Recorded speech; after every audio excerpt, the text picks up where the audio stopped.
Retrouvez-moi sur la chaîne YouTube GPTV toute la semaine avec Nicolas Stocker et découvrez la revue mensuelle Géopolitique Profonde avec les meilleures analyses géostratégiques et financières. Toutes les informations sur géopolitiqueprofonde.com. 7h, 10h sur Radio Courtoisie, suivez la ligne droite. Alors aujourd'hui, vous nous parlez d'un débat catastrophique pour les macronistes. Et oui, Liselotte, ce week-end, je me suis retapé un débat diffusé sur BFM TV jeudi dernier, avec deux têtes de liste que presque tout oppose, aussi bien dans les sondages que dans les idées.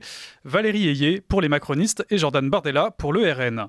Alors c'était important pour moi d'y revenir en voyant les réactions massives et outrées sur les réseaux sociaux qui ont de suite montré à quel point le match était plus que déséquilibré.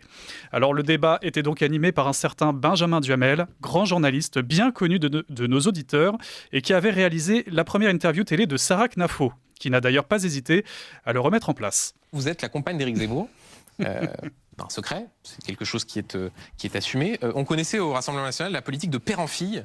À Reconquête, la politique se fait en couple.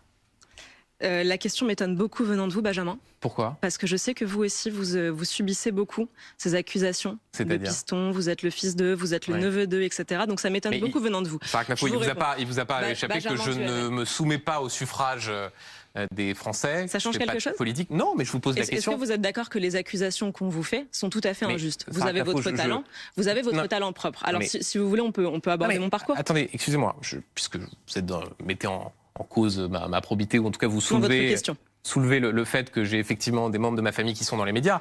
Là, la question qui peut se poser pour ceux qui nous regardent, c'est de savoir s'il n'y a pas une forme de mélange des genres à voir qu'un président d'une formation politique désigne sur une liste pour les européennes sa compagne. La question, elle est sans aucune polémique, Sarah Knafo. Alors je vais vous dire, moi je ne prends pas la vie politique comme un job. Et pour revenir au débat de Bardella face à Valérie Ayé, les échanges étaient globalement vifs sur l'Europe, l'Ukraine ou encore l'agriculture.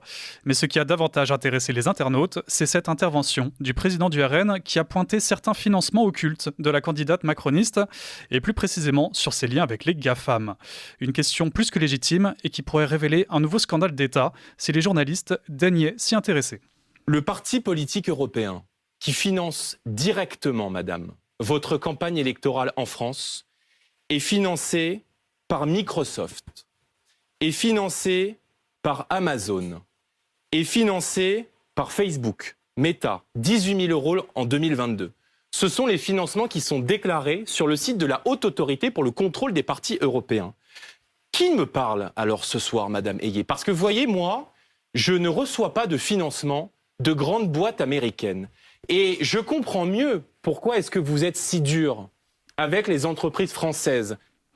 Mais au-delà du fond, c'est plutôt la forme qui a beaucoup fait sourire les téléspectateurs en constatant une Valérie Ayé mal à l'aise, parlant très fort et parfois butant complètement sur certains mots.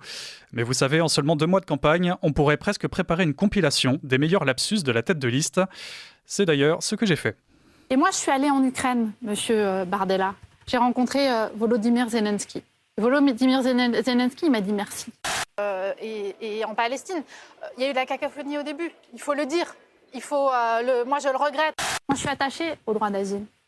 Je pense qu'il faut effectivement qu'on permette aux femmes yézidis, aux chrétiens d'Orient, pardonnez-moi, aux Afghanes, aux Syriens. Alors la cacophonie, les crétins d'Orient ou ses multiples erreurs de forme révèlent l'amateurisme d'une personnalité politique qui n'avait jamais fait de campagne électorale, animé de meetings ou encore survolé un débat. Ça se sent, ça s'entend et surtout, ça se voit. J'en veux pour preuve la réaction des téléspectateurs eux-mêmes qui ont dénoncé le comportement non verbal de Valérie Ayé et on peut dire qu'ils n'ont pas retenu leur coup. Pour la première partie de ce débat, c'est vous, madame Ayé, qui a été remarquée par les téléspectateurs qui ne vous connaissaient pas ou peu, et c'est surtout votre attitude, votre communication non verbale qui a été notée par les téléspectateurs en cette première partie de débat.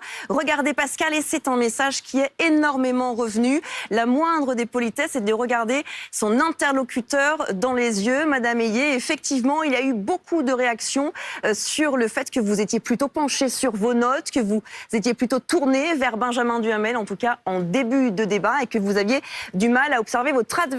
Autre remarque qui a été faite sur votre attitude pendant ce débat. À plusieurs reprises, vous avez mis en avant votre statut de femmes. Et là encore, ça a été remarqué un peu durement par les téléspectateurs. Angèle, notamment, beaucoup de femmes qui sont revenues sur cette défense qui visiblement n'est plus vraiment acceptée aujourd'hui. Utiliser le fait qu'elle soit une femme pour s'indigner d'être interrompue est un argument plus que minable. Et puis il n'aura pas fallu attendre bien longtemps pour obtenir des réactions, car dès le lendemain, un mot ressortait beaucoup plus que les autres, à la fois sur les réseaux et chez pas mal d'éditorialistes, celui de naufrage, comme Guillaume Bigot sur Sud Radio. C'était pas un débat, c'était un naufrage, soyons sérieux. C'était un porte-avions face à une trottinette. Sur la forme, Madame Ayé récitait, ramait, avait constamment du retard d'ailleurs. Elle paraissait vraiment empruntée, elle sonnait fausse. Et sur le fond aussi, c'était faible du côté de Madame Ayé. Avec le recyclage en début et en fin de séquence de la diabolisation, tout de suite l'épouvantail fasciste Jean-Marie Le Pen qui est entre-temps devenu un point d'histoire de ce parti. En fait, et vous savez que la forme, c'est le fond qui remonte à la surface. Et on a un peu vu aussi la vérité du macronisme, la mise en avant de ce que l'on est et la certitude qu'en étant ce qu'on est, ça suffit à emporter la conviction. Je suis une femme, donc vous n'avez pas le droit de me couper la parole. Je suis fille d'agriculteur, donc je connais l'agriculture. Et tout le monde d'ailleurs doit me dire merci. C'est un peu une mise en abîme de l'arrogance, du conformisme qui fait le fond de sauce du macronisme. Et je pense que c'est suffisant et insuffisant, et ça tout le monde l'a vu. Mais Valérie Ayé avait un énorme boulet au pied. C'est-à-dire qu'elle devait quand même assumer le bilan catastrophique d'Emmanuel Macron, la dette, l'inflation, l'effondrement de l'agriculture, l'ensauvagement, la fuite en avant sur la Russie, avec les troupes au sol, avec le partage de l'arme nucléaire. Je persiste, je signe. Non, vraiment, cet échange a vraiment transmis le sentiment d'un décalage profond entre les deux débatteurs, à tel point que l'on pouvait se demander s'ils étaient bien dans le même état d'esprit, voire sur la même planète. Ça m'a d'ailleurs rappelé cette célèbre séquence devenue culte, avec Pascal Praud, qui pense discuter avec son invité Alain Finkielkraut, mais qui, en réalité, s'adresse à un fantôme. Olivier Duhamel a une relation avec son beau-fils, qui est un jeune adolescent, et c'est criminel, c'est pas horrible. Donc il n'y a pas de place. Donc pourquoi cherche-t-il à nuancer ? Vous allez voir.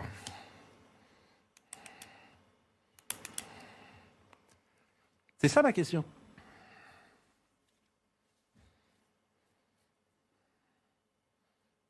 Monsieur Finkielkraut ? Je vais répondre. Tout de suite, là ? Ah bah ça a commencé ? Ben oui, ça a commencé. L'émission a commencé ? On est à l'antenne depuis 5 minutes. Mais, excusez-moi, je ne savais pas que l'émission avait commencé.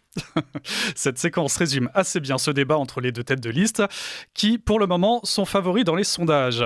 Reste à savoir si ça va durer et si la présence d'Emmanuel Macron dans l'affiche officielle de campagne va motiver les derniers électeurs qui lui restent. Mais on peut bien sûr compter sur lui pour se servir des JO, qui auront lieu un mois plus tard, comme d'un coup de com' suffisamment efficace pour se sortir de cette déroute électorale. Merci Laurie Gaudière pour cette chronique.